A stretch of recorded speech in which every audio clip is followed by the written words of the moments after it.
Hi, I'm Dave Bentley. Today we're going to look at the second project in Wood Turning 150, and that's making a mallet. This is the mallet that I made for myself several years ago when I was doing a lot of carving. I still use it for carving. They're great fun to make, and it gives us a chance to demonstrate a series of tools and how to use them a little differently. But first of all, let's go back to the board. Let's talk about the mallet itself, the sizes, and where we're going. This is the mallet up here. It's approximately 12 inches long. If you look down here where the mallet is, in the wood that we're using, we put waste on the side where the chuck is going so that we have something to tie the chuck to. And we put waste on the other side that we tie the live spur to. In the middle is our project. And the first thing we'll have to do is turn it down to the right basic dimensions. So the dimensions I'm after for the mallet itself in a finished position is 3 inches for the head, and give or take 1/8 of an inch, maybe 1/4 of an inch. And the handle, I put an arbitrary 1 1/4. But as you make your own mallets, you want to make sure that it fits your hand so that if you decide to use it, you're not going to get tired of trying to hang on to it. So that's a design consideration. We have our wood on the lathe. It's ready to be turned. And I'm going to talk about the tools very quickly that we're going to use before we turn this on. The first tool is the roughing gouge. And the roughing gouge is what we'll use to reduce all the waste and start getting rid of it.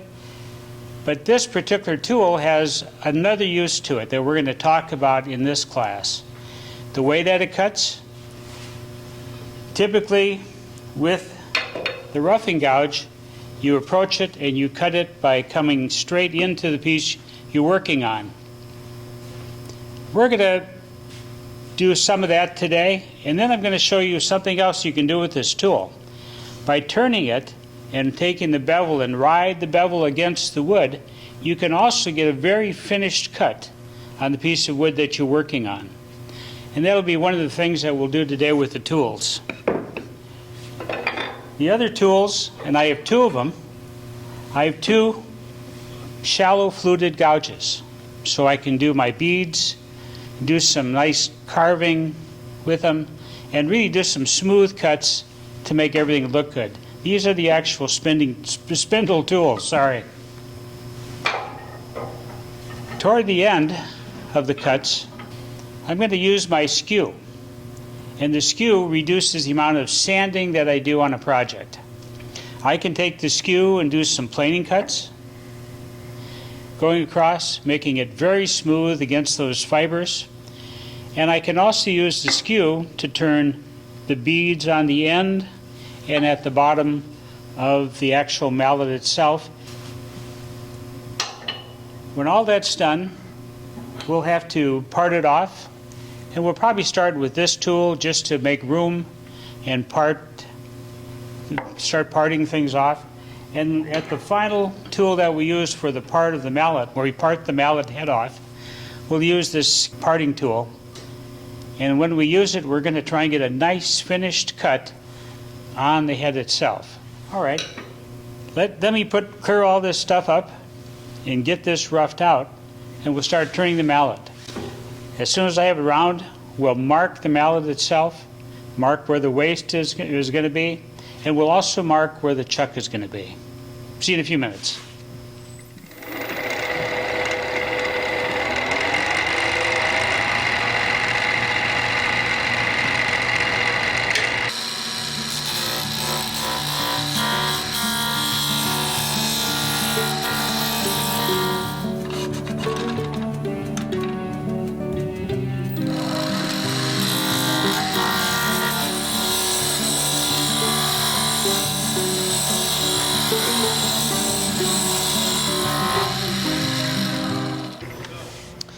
All right, I made it round and put a tenon on it and put it into the chuck. I still have a little bit of squaring off to do and a little bit more roughing to do on this side, which I'll do. And then I want to take a minute to show you that cut I talked about with the spindle roughing gouge. So let me just make sure that this is in here square, and then we'll do that cut.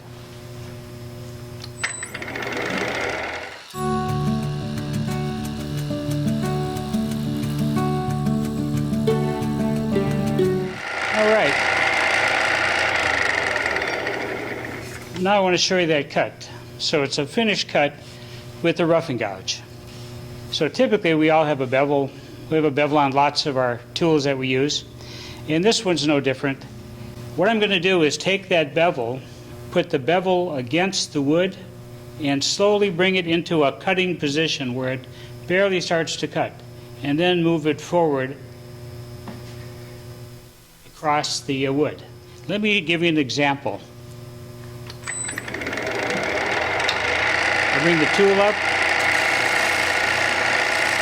bring the bevel, bring it forward to where I'm just starting to get some powder, and then start pulling it across. It's a very slow cut, very clean.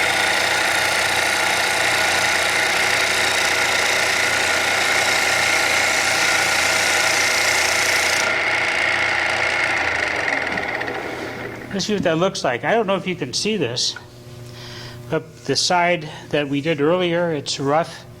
This is very smooth, and it may not need any sanding at all if we get to that point, but it's a way to reduce the amount of sanding that you do on your project. So your finished cuts, if you're close to the right thickness that you need to be, you could take that same tool that you used to rough everything out, change the angle of it slightly, use the bevel, bring it up to a slight position, and just watch that powder come off, and that's your cutting position as you move across the board. All right, now I'm going to mark this and get it set for the actual tool that we're going to manufacture. So I'm going to mark off the waist here for the actual spur, and I'm going to mark some waist off on this side, about 1.5 inches. That'll separate the chuck from my actual mallet itself. Now my mallet itself, the head, I anticipate the head to be about 5 inches. And right between the end of the head and then going to the handle, I put a 1-inch mark. And then I divide that by 2, and I'm in that mark that I divide by 2 is where we take the angle down and turn that bead down to the handle. And so that leaves me with a handle that's just under 5 inches. Now we'll start taking these things down. The mallet itself will just have some shaping, but I don't want to make this any smaller. So this is right at 3 inches, and that's where it's going to stay. This part in here, as we move toward the handle, it'll have a tapered look to it. And then we'll start shaping all this. So let me start to shape. But let me put these marks in and make them secure so I can see them as I'm working. I like the marks because the marks are my roadmap to my project.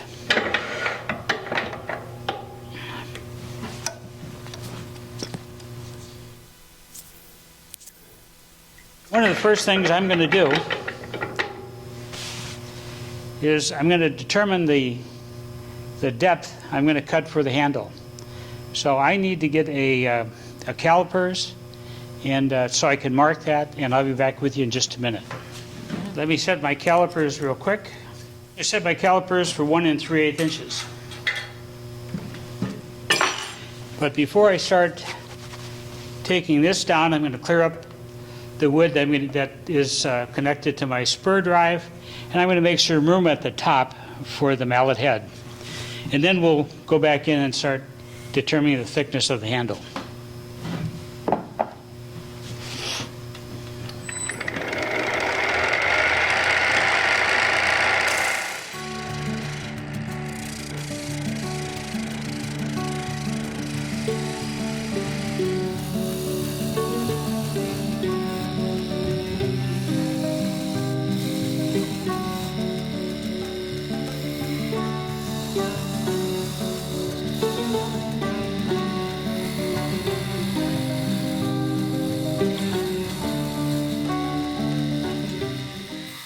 Now I'm going to get my roughing gouge and take out the rest of this stuff, and then we'll start testing the handle. We want to make sure we have that good grip.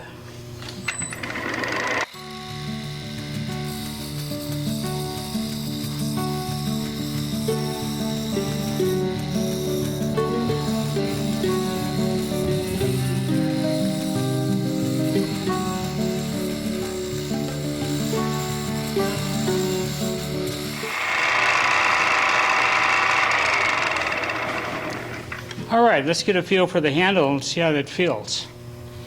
Actually, it's still a little bit too big for me. I'll take a little bit more off, and then we'll start working on the actual mallet head itself. And I want to take this and taper it more toward the handle. But let's finish this for just a minute, and then we'll move on up toward the top.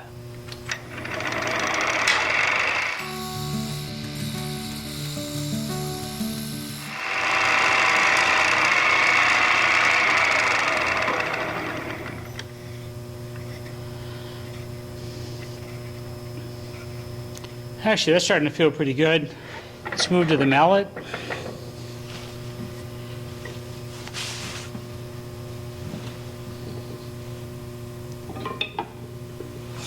I want to get my shallow fluted gouge and start working on the bead that occurs between the mallet head and the actual handle.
There's a little jumping with the tool. When I got down toward the center, I started losing my heel being placed tight against the wood, and it jumped back, just causing a little deformations here. I can take that off. I'll have to go back and just cut it one more time.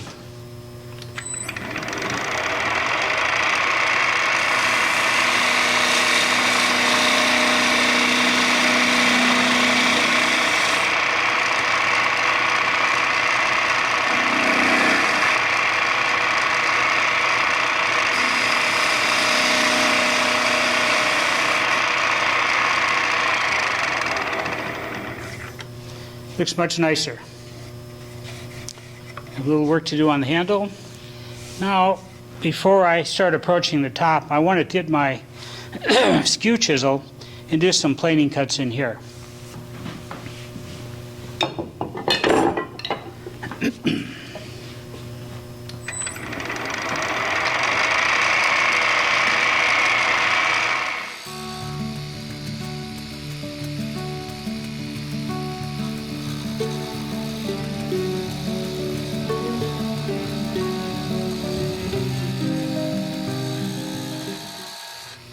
All right, that came out very nice. Now I'm going to get my shallow fluted gouge and turn this into a bead, and then we'll take a quick look at this, and then I'll turn a bead at the very top, and we'll start get this ready to maybe do some very light sanding and get ready to part it off.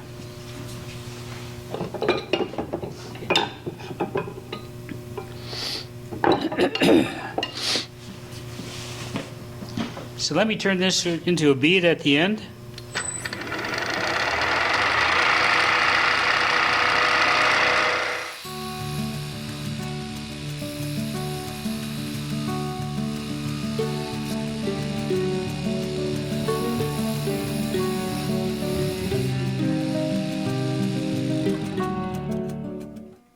And let me take this down a little bit. That's sort of getting in my way.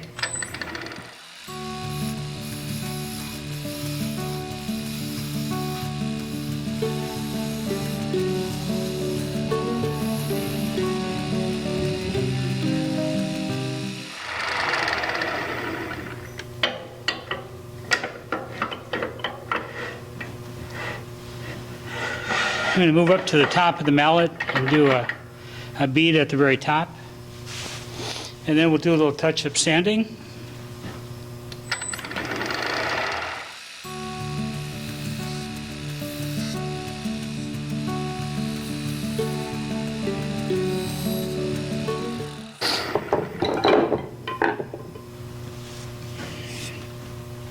Just switching to the larger shallow fluted gouge.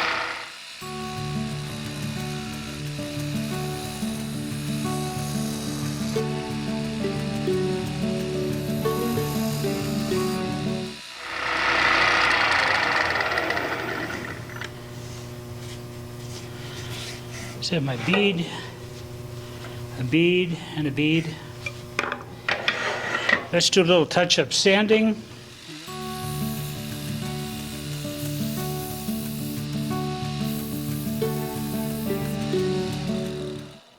Looks pretty good. Let me put a little wax on that. So here's the wax.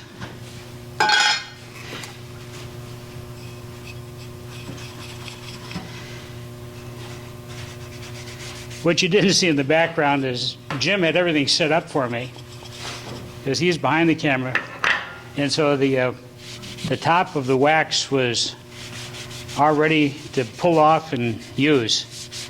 So let me put a little wax on this.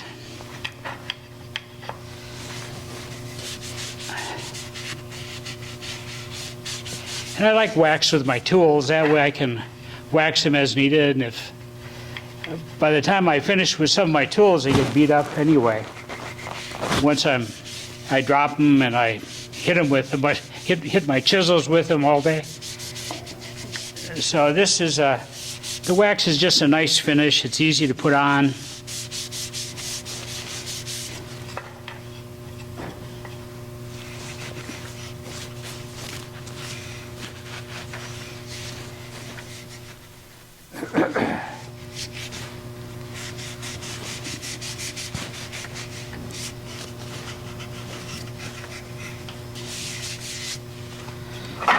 All right.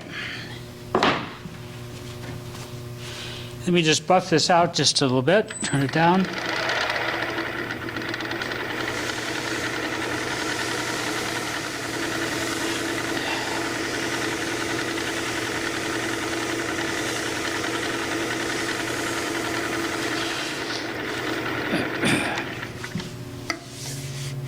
All right, if you wanted to put a marking on it, you can.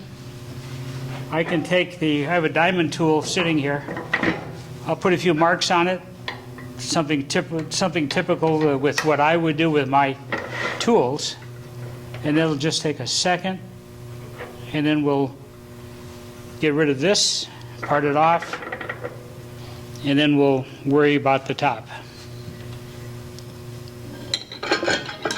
Here's a diamond tool, and I'll just put a few marks on it.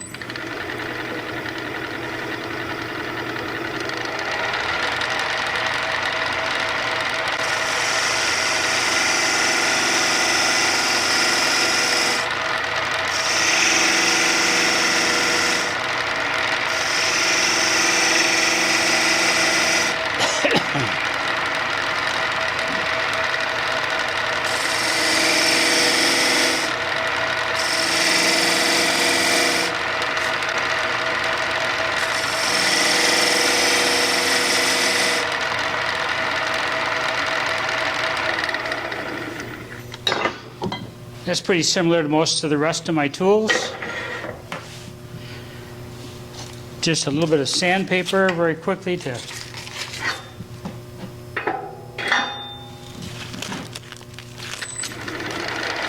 just get rid of some of the high spots.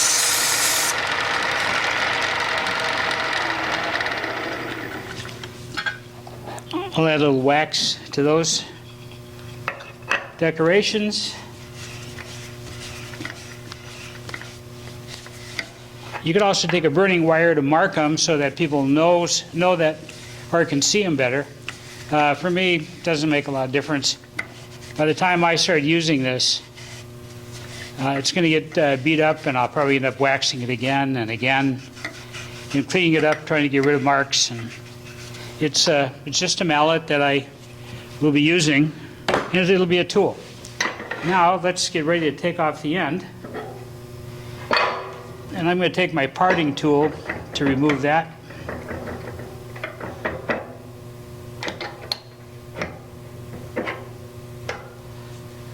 Just take a minute.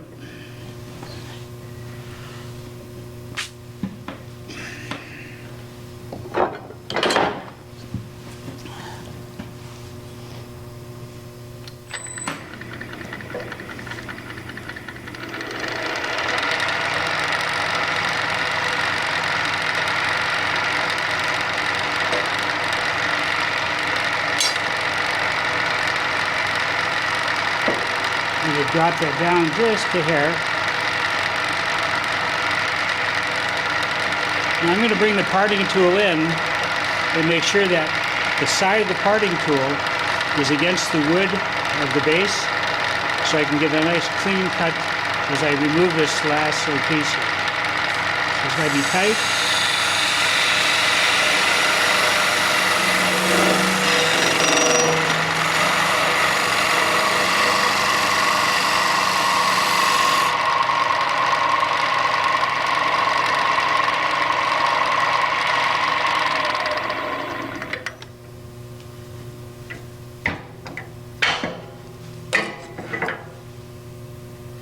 Not much holding it on now. Let me see if I can do that again from a little different angle.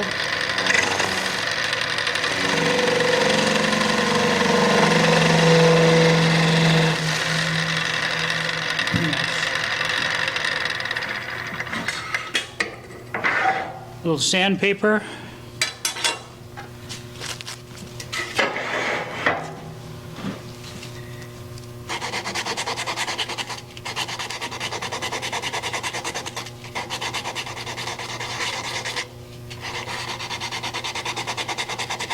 Try and sand it with the grain, try and hide any marks.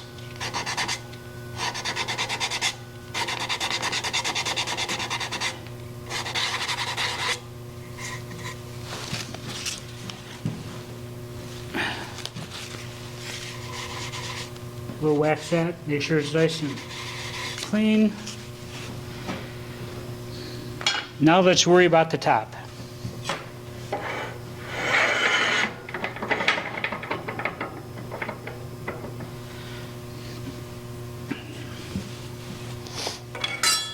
My first move is to take my parting tool and start cutting straight in initially. And I'll use a larger parting tool so I have some room. And at the very end, I'll switch to the skinny parting tool.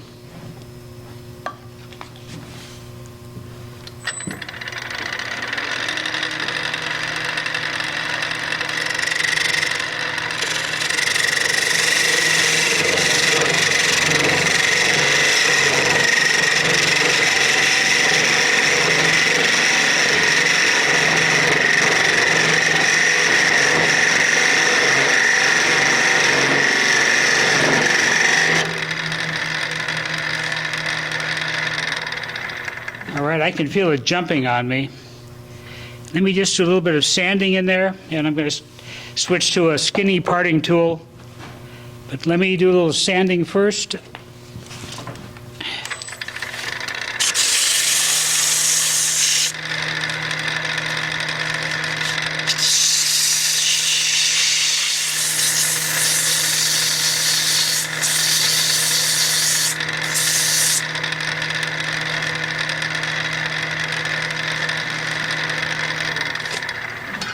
little wax.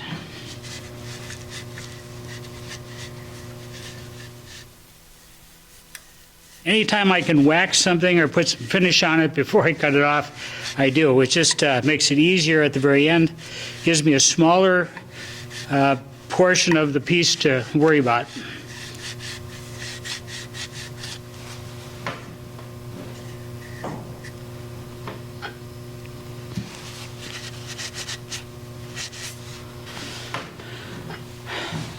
All right.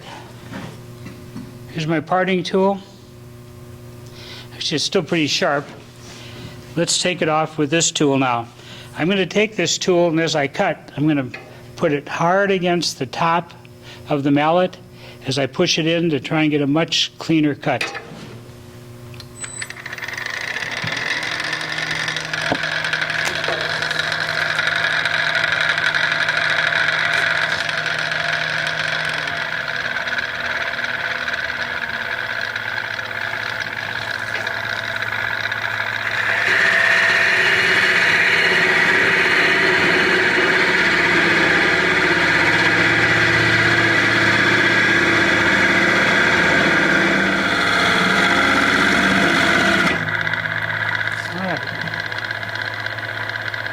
So we just have a small nub in there, but that'll be sanded, and I may have to do a little bit of fill in here, but that's the mallet.